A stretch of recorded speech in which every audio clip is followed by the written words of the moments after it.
Hi, I'm Trishawn Anderson. In this video, we'll focus on the financial issues families face when taking on the care of grandchildren or other kin. Kin caregivers like the grand voices featured in this video say that the shift in roles from supportive grandparent to full-time parent often happens with no opportunity for planning. I was actually employed and I had a nice, comfortable job just for myself and my little one-bedroom apartment. And all of a sudden, I get a call at 2 o'clock in the morning saying that the kids have been picked up and they're actually in foster care and to come and get them if we could. To undertake 3 children immediately at 2 o'clock in the morning is probably the most trying thing, because at this point, with a one-bedroom apartment, where do you put them? You put them on the couch or put them in your bed with you or whatever you need to do. Kin caregivers scramble to address children's immediate needs like food, housing, medical care, and other expenses from diapers to school supplies. Some kin caring for children in foster care get monthly stipends, but most grandfamilies are left to their own devices. In a time when you're ready to retire and you've got your life savings there, you're all of a sudden taking care of children. The parents were court ordered to pay child support, which didn't ever come in. And it wasn't about the money for us, but it has been expensive. There's no doubt about it. So there's a wealth of knowledge out there, and all people have to do is find the right person or the right agency to be able to feel comfortable. And it starts with, asking. You can help grandfamilies navigate the options by knowing what supports exist in your area and providing a warm handoff to these programs. You'll find suggestions here and in the print materials that accompany this video. Let's talk about the 4 areas where families frequently need help and how each can be addressed. First, there's food. There are 2 federal programs that provide food benefits to low-income families: WIC and SNAP. WIC, also known as Women, Infants, and Children, provides food to women during pregnancy and after their child is born, and to children up to the age of 5. Children in the care of kin caregivers are eligible for this support, and the caregivers do not need legal custody of the children. Grandfamilies without legal relationships can also access SNAP, the Supplemental Nutrition Assistance Program, sometimes called food stamps, which loads money onto a debit card for the purchase of food. A grandfamily's income and the number of people in the household determine the amount of assistance. It's important to know that SNAP does not cover essential non-food items like diapers or laundry detergent. It's also important to know that families who do not meet the income requirements for SNAP may still struggle with the high costs of groceries. But there may be community initiatives available to help fill that gap. Next is housing. Making room for new family members can be one of the most difficult problems for grandfamilies to solve. Younger kin caregivers with children of their own may have little space to spare, and older kin caregivers may have downsized in anticipation of retirement. Grandfamilies may face housing restrictions as well. Those living in retirement communities or government-subsidized housing may suddenly find themselves in violation of limits concerning the ages or number of people living with them.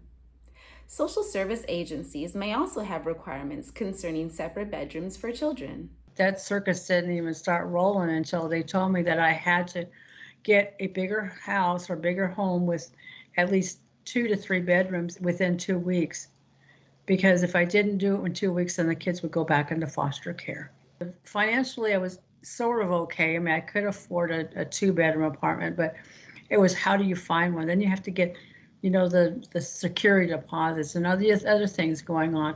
I don't think anyone can formally try to get that together, especially when you're just saying, all in the back of my thought was that my grandkids are going to be taken away. If I can't find a home for them big enough, they're going to take them away. For low-income families, the search for housing can be even more difficult. Families can apply for a voucher for subsidized housing, also known as Section 8, through their local public housing authority. But demand is often high. The wait list can be long, and the landlords willing to accept vouchers are in short supply. It's important to know what's available where you live so you can offer the best suggestions for short and long-term housing options. These might include organizations that provide emergency housing assistance, local realtors, the Public Housing Authority, and occasionally communities designed for intergenerational living. Healthcare takes a big bite out of most family incomes.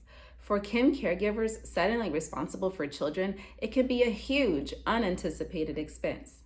The good news is that there are 2 federal programs that provide free or low-cost health insurance to children, Medicaid and CHIP, the Children's Health Insurance Program. These programs are administered by individual states, sometimes under different names or combined as one program. The rules vary from state to state as well, but in general, these programs support grandfamilies in the following ways.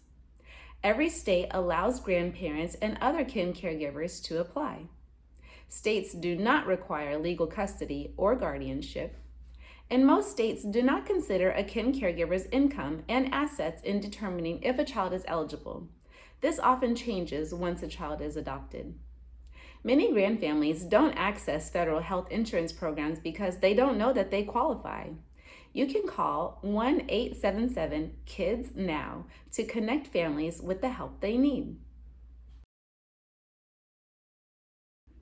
We've described grandfamilies' food, housing, and healthcare needs, but there are many expenses not included in those categories, like diapers, school supplies, braces, or cars with room for an expanded family. We came to a point where we needed a vehicle that could transport 9 people. So we actually tapped into our 401 to get a vehicle that would accommodate us. And that was a little scary because we were planning for our retirement, but we also knew that we had to do what we needed to do to take care of the kids.